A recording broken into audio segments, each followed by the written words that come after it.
Ito guys, Nissan pickup. May ano to, may leak yung ito niya. Ito niya kasi gumagalaw tong ano niya. So dito yung leak sa bugtungan. So ayan. Nagpinantahan lang po, nagpinantahan.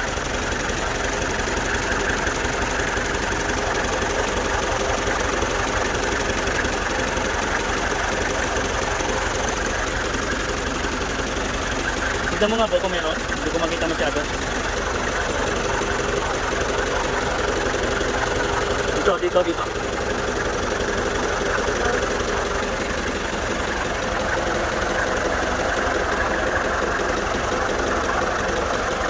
Dito guys, kinakargahan ko na lang to kasi napalitan na namin ng o-ring to. Napalitan na siya ng o-ring. So ayan, kinakargahan na lang, kinukompleto na lang yung preview niya. So lagyan na lang namin to ng bolt. Hindi lang kanina nakunan yung ano, nakaligtaan lang makunan kasi yung kaninang ginagawa to. Kaya ito na lang na kukunan na lang yung pagkarga na lang. Wala. So ayan. Tapos ito nagkaroon ng leak kasi yun o, walang bolt. Kaya lalagyan na lang namin ito ng bolt. Paglasin lang namin ito.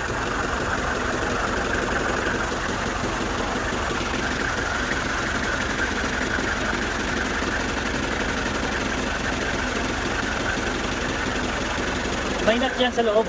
Ha? May nut. Sumasama. Hindi, parang po. Ha? Maangat, kaso malaglag. Ha? Maangat, kaso malaglag. O yung nut nga. Nalaglag na yung nut.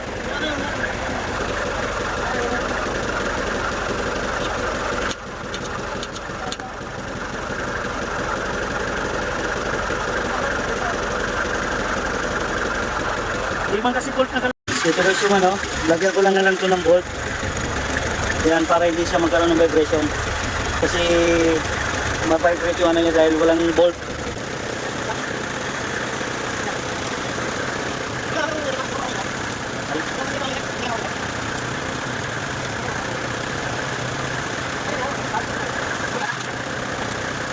Sikip, alanganin kasi yung pwesto. Tulak mo to ba?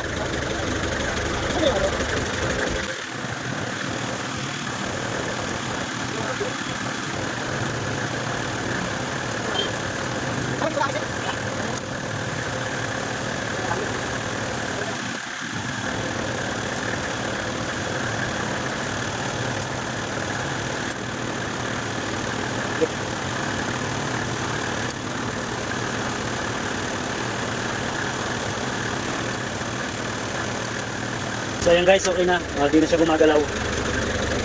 Dito kasi nagkaroon ng leak lang dahil yung o-ring nito na ano, dahil nagkakaroon siya ng vibration, walang bolt. So ayan, okay na yan. Kumpletuhin ko na lang yung preyon. Dito guys, kumpletuhin ko na lang yung karga.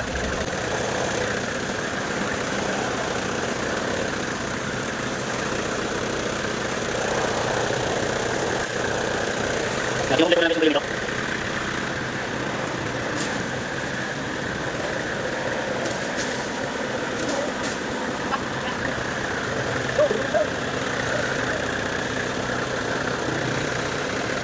Antayin ko lang siya guys na mag-return yung lamig niya.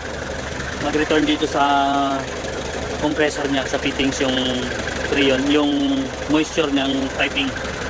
So ito guys, yan malamig na siya pero dagdagan ko pa ng konti.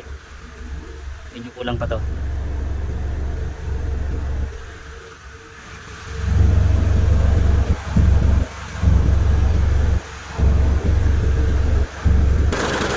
So ito guys, okay na to guys. Kompleto na yung preyo niya yan. Ito na yung ano niya, oh. Yun oh. Nag-return na siya. Nag-return na yung lamig niya, kaya okay na to. Check lang ulit natin yung loob.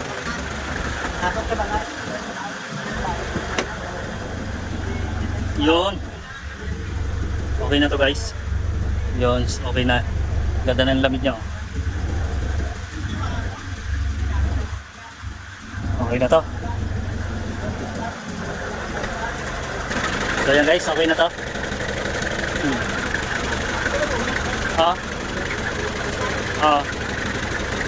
Unang takip to.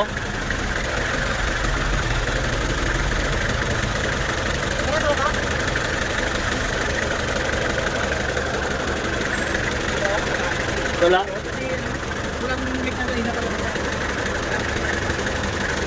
So yan, okay na.